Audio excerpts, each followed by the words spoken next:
and their ability to build and to redevelop the arena and whatever comes next beyond that just puts us in a much better position to compete. That's all. That's what it comes down to. You don't feel any different coming to the arena tonight? Is not the majority jump of shots still sucked. Same shit. Hey, I'm 65 and I'm still out there shooting. That's all that matters. Right. But nothing else really changes. What exactly is the agreement in terms of basketball operations? Is there contractual language? No, because you don't do that in a sale agreement. You just don't, right? No, there's no contractual language. That's not part of a sale agreement, right? So there's when I came in and bought the Mavs, there were no changes in contracts, no contracts. It was all just basically the same shit, right? So there's no difference here. So there's essentially a handshake agreement, a gentleman's agreement. Well, it's a partnership, right? It's not even about that. It's a partnership, right? Mm-hmm. They're not basketball people. I'm not real estate people. That's why I did it. I could have gotten more money selling it to somebody else, even though it was, obviously I'm really excited about everything, but this was a great partnership. I've known these guys for a long time. They're great at the things I'm not good at, all the things I've said before. And why was being able to keep control of basketball operations, to be able to continue running that side of the because this is what I love to do, right? But I'm also a realist, and I also am self-aware, right? I know what I'm good at. When I first bought the team, I knew more about the technology and the internet and all the streaming and everything than anybody else in the NBA, and so I had a real advantage there. Now all of that, 23, 24 years later, that's not the advantage anymore. Now you see other teams doing, you saw what the Wizards just did, right? The advantage is what can you build and where, and you need to have somebody who's really, really, really good at that. And Patrick and Miriam, they're the best in the world, literally around the world. And so when you get a world-class partner who can come in and grow your revenue base so you're not dependent on the things that you were in the past, that's a huge win. And they're good people. They're committed to Dallas. They're committed to winning. They've got great hearts. I mean, like I said, I've known them forever. It was a great partnership. 2 or 3 years ago, you said, hopefully I own the Mavs another 40 years. What changed? What changed? Yeah, I mean, media companies are going out of business, right? They're consolidating. That world's changing.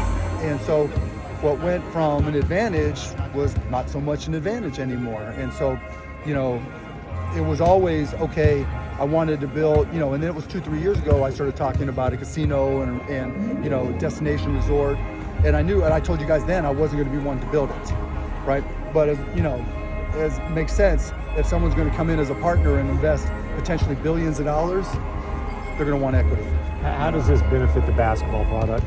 It's another base of revenue that wasn't there before. I mean, I've never really focused on that side of things at all. You guys, business side is the business side. As long as we were decent, and Cinda's done a great job, then I was happy.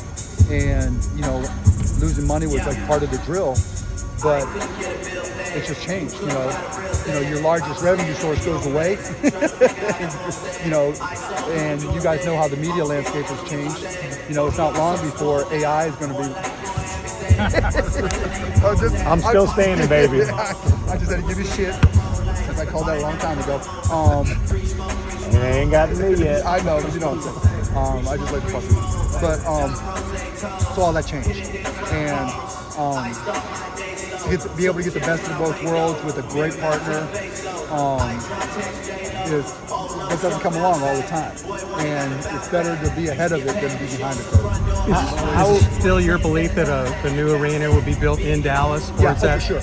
Oh, yeah. In Dallas city limits? Yeah, proper. Yeah. Proper. Yeah. Okay. Yeah. All right. Hiring and firing of coaches, free agents, you've always had the final say in that. You'll still have that.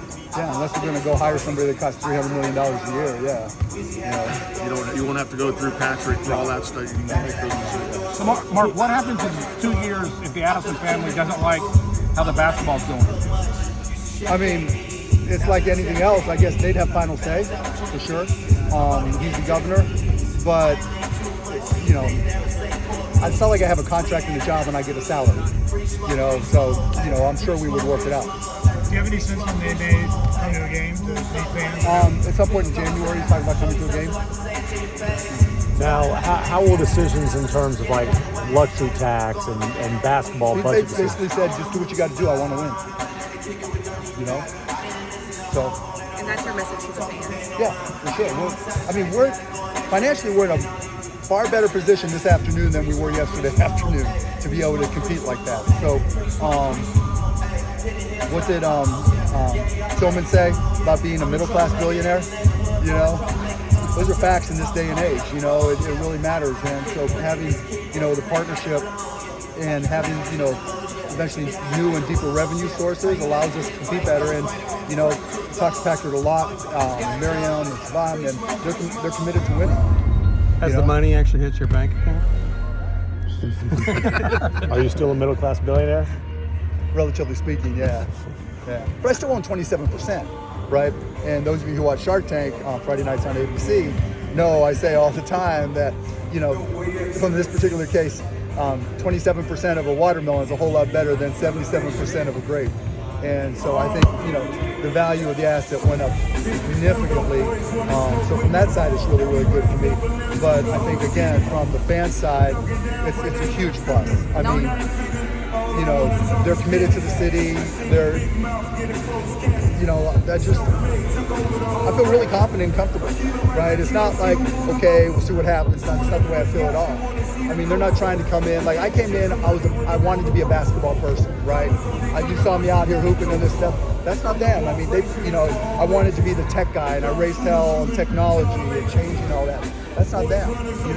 Their version of impact is going to be, creating that destination that hopefully changes tourism in Dallas and Texas forever. I mean, and that's a huge impact, and being part of an organization like that, that gives you a foundation financially. I mean, if you look at the teams that can spend the most money right now, it's not because of their media deals. It's because of the real estate empires that they've built around there that I don't have. And I have no knowledge in that shit at all. And it's been hard enough learning the pharmacy and basketball business, let alone trying to learn real estate as well. I'm just not prepared to do that. How active will you be in trying to get gambling legalized in Texas? As active as I need to be, because I think it's the right thing for the state of Texas. Right? I think when honestly, I don't care so much about sports betting. That really isn't a ton of interest to me. I don't want to speak for Miriam and Patrick and Savon. I'll let them speak for themselves. But if you look at destination resort casinos, the casino part of it is tiny, right? Relative to the whole bigger destination aspect of it. And could you imagine building, the Venetian in Dallas, Texas? I mean, that would be insane. That would just change everything. Having somebody like U2 or whoever, pick a big band or act that's in here as a residence, that's insane, right? I mean, and I think that type of impact is the equivalent of what we tried to do with technology back in 2000, back 24 years ago. This is happening at the same time, roughly, that you're stepping away from Shark Tank. You're not growing weary of the spotlight, are you?